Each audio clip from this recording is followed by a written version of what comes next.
Hello everyone, once again welcome और welcome back to my channel learners junction. तो friends, आज के इस वीडियो में हम लोग जानने वाले हैं कि चाल और वेग में क्या अंतर है। तो चाल और वेग में अंतर समझने से पहले हम लोगों को समझना होगा कि दूरी और विस्थापन में क्या अंतर है। तो पहले समझते हैं दूरी और विस्थापन में अंतर। ठीक है, एक मिनट। तो यहाँ देखिए, ये एक आदमी है, ठीक, और ये इस रास्ते से होकर यहाँ जाता है। तो इसके द्वारा जितना भी चली गई कुल दूरी को दूरी कहेंगे। और लेकिन यहाँ से इस तरह से गया, लेकिन ये इधर से भी जा सकता था। और जो न्यूनतम दूरी होगी वो होगा विस्थापन। ये आदमी जितना चला वो हो गया दूरी, लेकिन उस जगह पे पहुंचने के लिए जो न्यूनतम दूरी होगी वो होगा विस्थापन। ठीक, दूरी देखिए, न्यूनतम दूरी बराबर विस्थापन हो गया। दूरी किसको बोलेंगे? किसी खास समय में चले गए पथ की कुल लंबाई को दूरी बोलेंगे। और दूरी एक अदिश राशि है। हम लोग पिछले वाले वीडियो में ये पूरी अच्छी तरह से क्लियर कर लिए थे कि अदिश कौन सी राशि है और सदिश कौन सी राशि है। तो दूरी एक अदिश राशि है, ठीक है।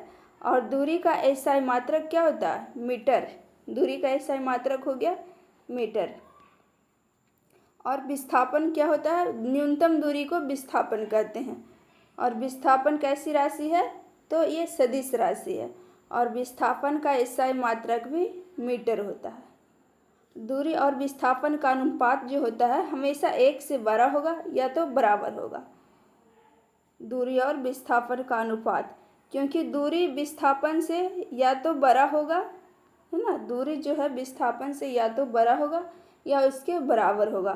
तो इसीलिए या तो दूरी और विस्थापन का अनुपात या तो एक से बड़ा होगा या एक के बराबर। और विस्थापन और दूरी का अनुपात उसके बिल्कुल अपोजिट हो जाएगा ना। तो हम लोग दूरी और विस्थापन में अंतर समझे हैं। अभी और देख लेते हैं। दूरी जो है केवल परिमाण को व्यक्त करता है, इसीलिए है ये एक अदिश राशि। जबकि विस्थापन जो है वो परिमाण को भी व्यक्त करता है और दिशा को भी व्यक्त करता है, इसीलिए यह है जो सदिश राशि है। दूरी जो है सदैव धनात्मक और या शून्य होती है।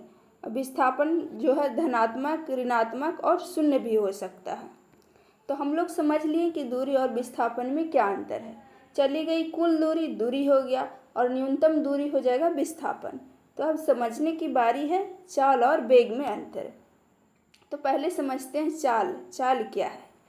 तो एकांक समय में तय की गई दूरी को चाल कहते हैं। चाल बराबर दूरी बटा समय होता है ना। और इसका एसआई मात्रक होता है मीटर। दूरी के बदले मीटर हो गया और समय के बदले सेकेंड हो गया, मीटर पर सेकेंड। और अगर दूरी कैसी राशि है? अदिश राशि है। तो इसीलिए चाल भी हो जाएगा अदिश राशि। ठीक, तो चाल किसको बोलेंगे? एकांक समय में तय की गई दूरी को चाल कहेंगे। चाल बराबर हो जाएगा दूरी बटा समय। अब चाल समझ लिए, अब समझते हैं वेग। तो वेग किसको बोलेंगे? तो एकांक समय में तय किए गए विस्थापन को वेग बोलते हैं ना। वेग बराबर हो गया विस्थापन बटा समय। जबकि चाल बराबर क्या हो जाता है? दूरी बटा समय।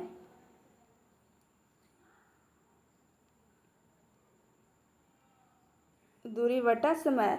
और विस्थापन के बदले भी मीटर हो जाएगा और समय के बदले भी सेकेंड हो जाएगा। और इसका ऐसा ही मात्रक भी हो जाएगा कैसा? मीटर पर सेकेंड। और विस्थापन एक सदिश राशि है, इसीलिए वेग भी हो जाएगा एक सदिश राशि। तो आप लोग को समझ में आ गया होगा कि चाल और वेग में अंतर क्या हो जाता है। और वेग जो है वो दो प्रकार के, एक प्रारंभिक वेग जिसको u से सूचित किया जाता है और अंतिम वेग जिसको v से सूचित किया जाता है। तो आशा करते हैं कि आप लोगों को चाल और वेग में अंतर समझ में आया होगा। और इसी तरह से नए नए टॉपिकों के लिए बने रहिए हमारे साथ हमारे वीडियो में। तो मिलते हैं हम लोग